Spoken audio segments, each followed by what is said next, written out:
horror, kaiju, Dragon Ball, and more. Steven's Toy Reviews.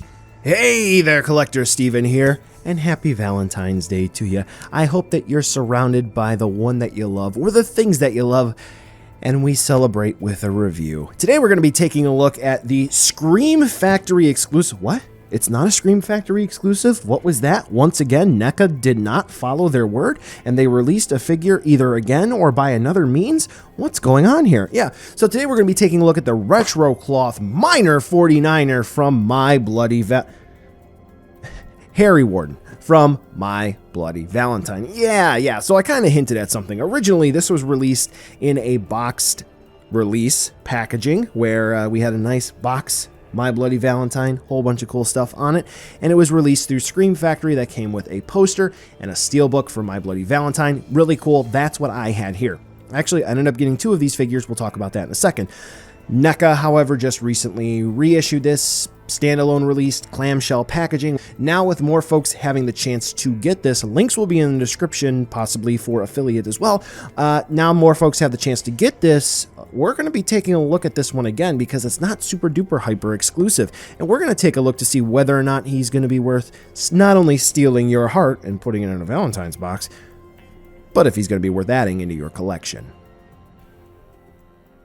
So yeah, like I made mention, I got two of these guys. Why is that? Well, unfortunately, the first one had a few quality control issues, and I do want to give a big shout out to the customer service team at Scream Factory. They were really fantastic. So the quality control issues that I initially had, I think it was the left thigh swivel, we'll take a look at that in the articulation, was completely stuck. There was no way that I could fix that.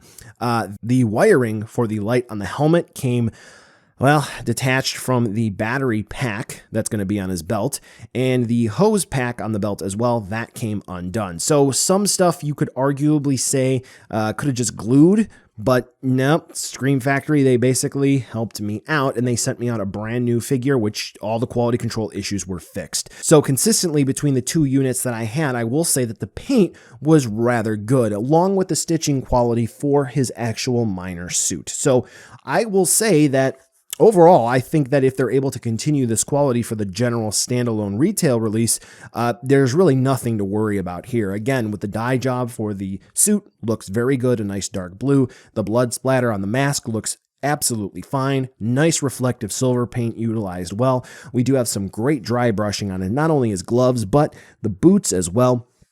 Quite frankly, if you're a fan of the retro cloth releases, this is going to be a rock solid purchase in the looks department.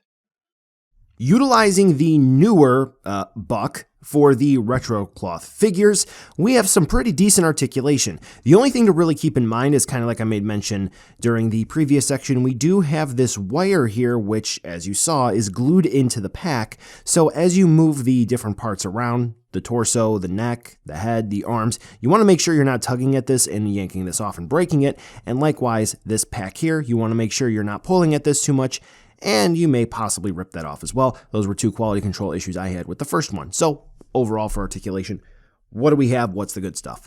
Well, the head's going to plug in on a ball joint, so we can rock his head around from side to side like so. Look up about that far, look down that far, spin all the way around, but of course we have the tubage and the wire. We don't really want to stress that. We get some decent movement all around. He can look where he needs to.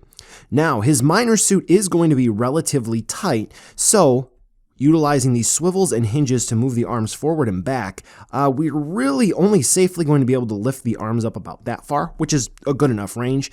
And in terms of moving back about that far, you can already see that the clothing is already starting to tighten up just a little bit, so just something to keep in mind. But thankfully, we do have hinges that allow you to T-pose them, which is great, and we have a dedicated bicep swivel. So realistically speaking, you can safely move the arms in any direction you would need to. Just make sure you're not pulling and tugging so this way you don't pop the stitching. What do we have in terms of an elbow hinge? Well, it really only feels like a single hinge there. Maybe we can push and get a double hinge. No, that's not happening.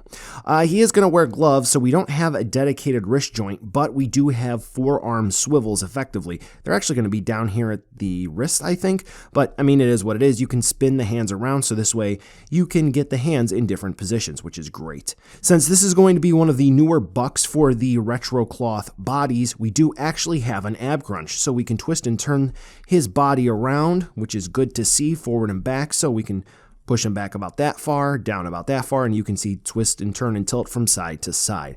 Do we have a waist joint? Yeah, kind of, sort of. We got some movement there, it feels like. I don't really feel this sculpt moving. I don't know if that's just the belt shifting around, but it is what it is. The ab crunch does the work fine enough. For the hips, they're not going to pull down, but they do kick forward and back. They do feel like they're going to be on ball joints. Back, not really that far, unless we'll get to that joint in a second. We do have hinges that go on out to the side. As you can see, they're kind of on ratchets, and once again, we do have the stitching here in the pelvis area, so do keep that in mind. That is as far safe as I would move it. So, like I did make mention, we do have another joint here, and that's going to be a thigh swivel. The first one I had, this one would not move, and this one, I'll talk about in a second, but I had to heat it up in order to get that joint free. So once you use the thigh swivel and you kick the leg out a little bit, we do get some backward range of movement as well, which is good to see. We do only have what appears to just be a single hinge at the knee, so it is what it is. And we do have, come on, do we want to move? Do we want to move? Oh, no boot cut, but we do have that thigh swivel to help you move the foot. Now, since this is going to be, again, the updated body style for the retro cloth, we do have ankle swivels, so this way we can get ankle rocker movement, and just a little bit of hinge movement forward and back. So, Miner's articulation is good. Good, good, good. Basically going to closely rival Ultimate Figures. Maybe we missed some points of articulation, but considering, he's kind of covered in clothing, and I can't really take everything off, though he is Velcroed together, so you can remove it if you want. I don't know. That is the safe range of movement for me without popping anything off. Now, like I did make mention, this is the second one that I got. Let's say you do have a stuck joint or two.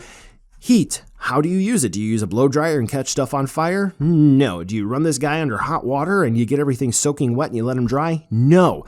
What I actually did on my first one, if this one will stand, is I actually got a plastic baggie, so a freezer bag, and I threw him in it, and then I ran really, really hot tap water, and that heated up the bag close to him, right? So I made sure there was little to no air in the bag, so this way the bag was right up against him. The heat from the water got up to him, so this way there was no water that actually got in the bag. There was a nice barrier between the two, but the bag still got hot, and the heat transferred over to him, and I was able to move the joints around. Now you're probably thinking, Steven, that caused the quality control issues of the wire popping out and the pack popping off. No, that happened before I got the joints unstuck. So yeah, the articulation, honestly, it's pretty good. A couple things could change to get him into some great poses, but honestly, for what we have, he moves just fine enough, I think. Once again, I do have the Scream Factory release, but you know what? We're not going to talk about what came with that outside of the figure because we're going to be talking about the retail release. So what does he get? He's going to come with the signature Pickaxe. He's going to come with a nail gun. Interesting. Knife. And we're going to get a candy heart-shaped box with a nice surprise on the inside. All right, let's go ahead and take a look at all the accessories up close and personal. Obviously, we're going to have the pickaxe. What is the miner going to be without a pickaxe? Yeah. Nail gun, it just off memory, having not seen My Bloody Valentine recently, this one does not really ring a bell to me. I don't remember a NECA branded nail gun whatsoever.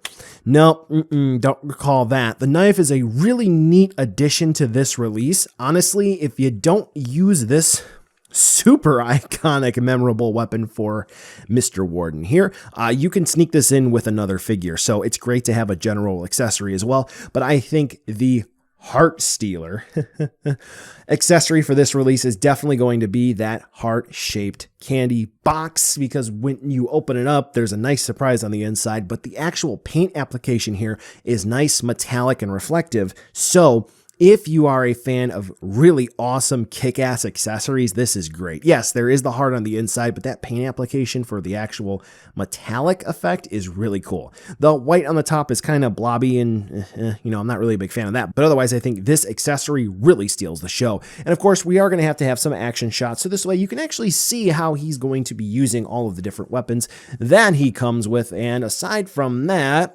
here we go, a 360 spin view. So for the accessories, the only thing that I could think of is that Harry is going to just come with hands to hold the weapons. Now, his right hand is going to be angled, kind of like a swordsman would hold a sword. So this way he can hold the axe in, kind of a nice action stance, where the other one is just going to be a straightforward weapon holding hand, kind of like we're used to seeing for your Jason figures, which is okay, that's fine.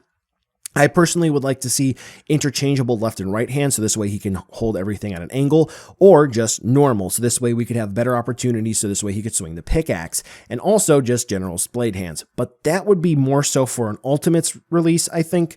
Not Super 7 Ultimates, but for a NECA Ultimate figure. You know what I mean.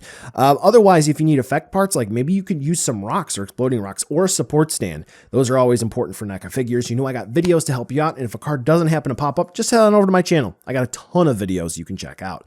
Now let's go ahead and move on over to his size comparisons. This way you can see how big he is. And actually, I think that if you're only collecting NECA's Ultimate Horror figures, and you think this is going to be covered in the outro, you'll want to add this one into your collection. He's only going to be just a hair bit taller than some of your other standard NECA Ultimate Horror figures, which is a good thing because buy now, skip, or wait for a deal. In terms of looks, Harry is going to be rather rock solid, boom, with nice paint applications where applicable, and the suit is rather good. For accessories, just a couple of minor things here and there that maybe they could add in, but for the price point of about 35, nearly 40.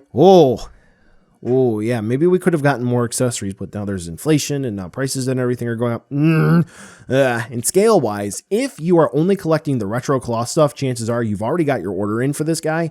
And if you don't, again, links in the description, or you already got him on your shelf. So congrats, you've got a winner. If you're only collecting NECA's Ultimate Horror releases, then guess what? If they never get around to doing this guy in the Ultimate lineup, then guess what? This is a really good release, and he's going to have all the points of articulation you could basically need at the minimal level. I'm looking at you, all the Freddies and the old school Ash Williams figures. Yeah, this guy even blows them out of the water. So you collect retro cloth, congratulations, this is a win. If you don't, well, maybe you might consider it, because this one's really good. But the price, ooh, it's going up north. Yeah.